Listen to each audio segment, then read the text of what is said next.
श्री स्वामी समर्थ. स्वामी महाराजांच्या कृपेने तुमच्या सर्व इच्छा मनोकामना पूर्ण हो. दरवर्षी वैशाख महिन्यातील शुक्ल पक्षातील एकादशीला मोहिनी एकादशी साजरी केली जाते. यावर्षी मोहिनी एकादशी 19 मेला आहे.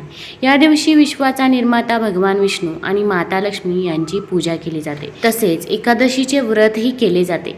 या व्रताच्या पुण्याईने भक्ताने न कळत केलेली सर्व पापे दूर होतात.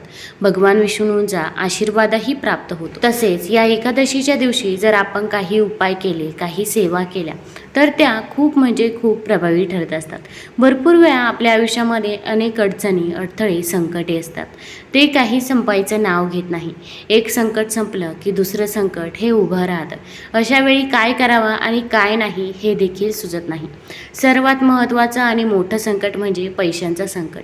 कारण की आजकाल प्रत्येकाला पैशांची गरज आहे. पैसा नसेल तर कोणतीही गोष्ट आपल्याला खरेदी करता येत नाही. आपल्या गरजा या पूर्ण होत नाही आणि पैशाचं सोंग हे कधीही आणता येत नाही. ही आर्थिक टंचाई दूर होण्यासाठी आपल्याला भगवान विष्णू व माता लक्ष्मीची विधिवत पूजा करणे देखील गरजेचं आहे. तसेच काही उपाय देखील करायचे आहे. तर या दिवशी कोणते उपाय करावे याबद्दलची सर्व माहिती आपण आज या व्हिडिओमधून जाणून घेणार आहोत. तत्पूर्वी तुम्ही चॅनलवरती नवीन असाल तर चॅनलला लाईक करा आणि सबस्क्राईब देखील करा.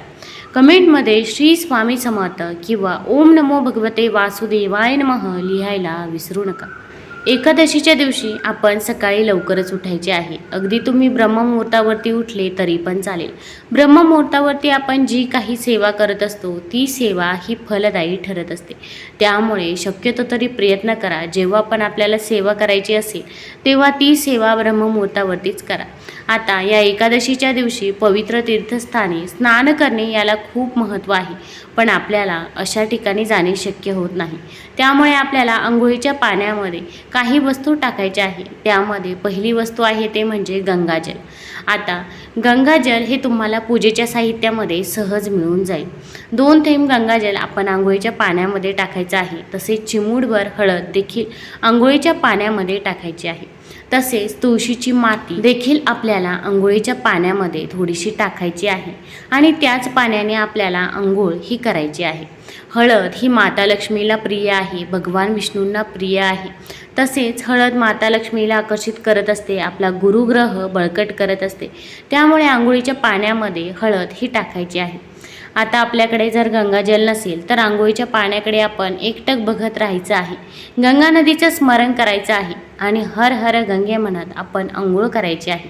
यामुळे आपल्याला गंगा नदीमध्ये स्नान केल्याचे पुण्यफळ हे प्राप्त होत असते. अगदी घरातील सर्वांच्याच आंघोळीच्या पाण्यामध्ये तुम्ही थोडीशी हळद, थोडंसं गंगाजल आणि चिमूटभर तुळशीची माती ही टाकायचीच आहे.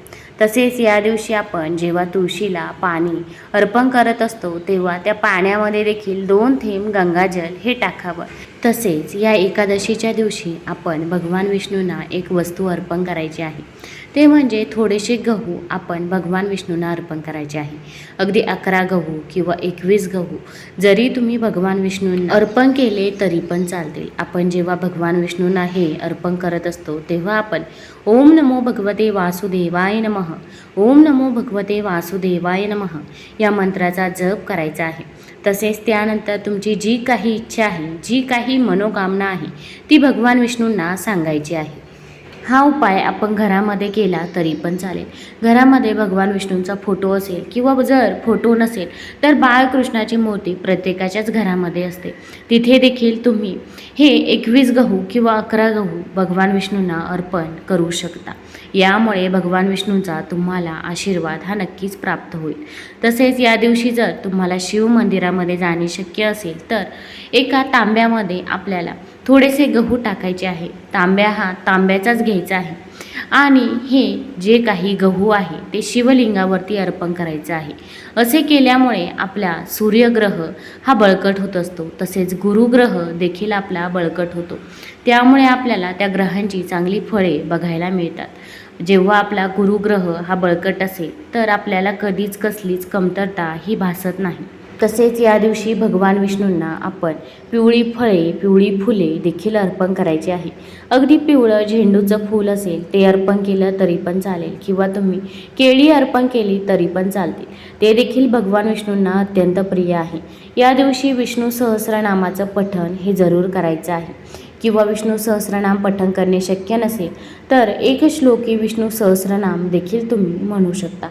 तुमच्या घरामध्ये जर पितृदोष असेल तर संक्षिप्त भागवतचं पठण आपण प्रत्येक एकादशीला केलं पाहिजे. यामुळे आपला पितृदोष हा दूर होतो.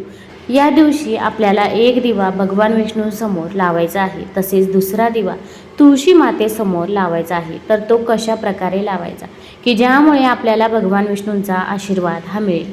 आता जिथे माता लक्ष्मी असते तिथे भगवान विष्णू असतात आणि जिथे भगवान विष्णू असतात तिथे माता लक्ष्मी देखील असते.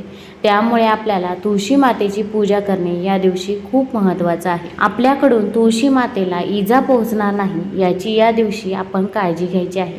तुळशी मातेसमोर आपण रांगोळी काढायची आहे. तसेच आपल्याला एक दिवा प्रज्वलित करायचा आहे. मग एक वाटी घ्यायची आहे किंवा एखादी प्लेट घेतली तरी पण चालेल. त्यामध्ये थोडेसे तांदूळ टाकायचे आहे. तांदूळ हे अखंड असावे, कुठेही तुटलेले फुटलेले नसावे असे तांदूळ आपल्याला घ्यायचे आहे.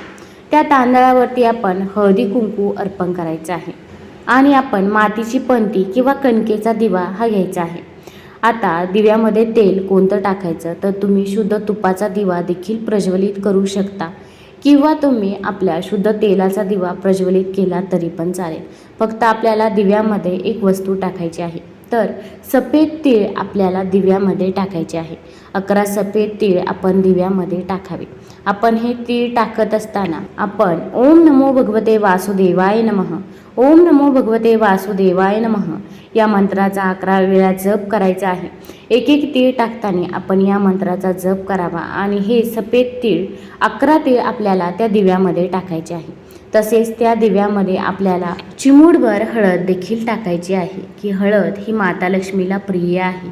तसेच आपला गुरुग्रह देखील हळदीमुळे बळकट होत असतो आणि आपण असा जो काही दिवा आहे तो तुळशी मातेसमोर प्रज्वलित करायचा आहे.